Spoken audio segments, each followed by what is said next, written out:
हिमालय की गोद में बसे उत्तराखंड के एक छोटे से गढ़वाली गांव में सुबह की सुनहरी किरणें फैल रही थी। पहाड़ों पर हल्की धुंध तैर रही थी और उसी पवित्र धरती पर एक बेटी ने जन्म लिया। उसका नाम था तीलू। बचपन से ही तीलू साधारण बच्ची नहीं थी। जब दूसरे बच्चे खिलौनों से खेलते थे, वह घुड़सवारी सीखती थी। हाथ में लकड़ी की तलवार लेकर वह पहाड़ों की ढलानों पर दौड़ती, जैसे मानो किसी बड़े युद्ध की तैयारी कर रही हो। उसकी आंखों में डर नहीं, सिर्फ हिम्मत थी। लेकिन एक दिन गढ़वाल की धरती पर संकट छा गया। दुश्मनों ने हमला कर दिया। युद्ध भूमि से खबर आई कि तीलू के पिता और भाई शहीद हो गए हैं। पूरे गांव में शोक छा गया। तीलू की आंखों में आंसू थे, पर उसके दिल में डर नहीं था। वहां जल रही थी बदले और सम्मान की आग। सिर्फ 15 साल की उम्र में तीलू ने निर्णय लिया।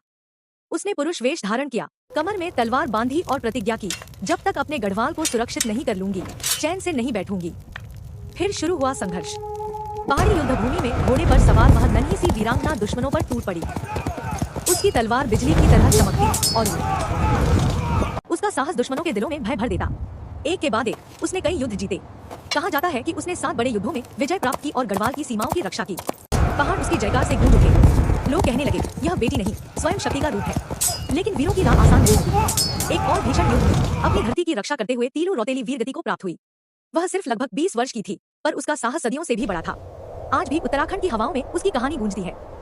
स्कूलों में, लोकगीतों में, मेलों में उसका नाम सम्मान से लिया जाता है।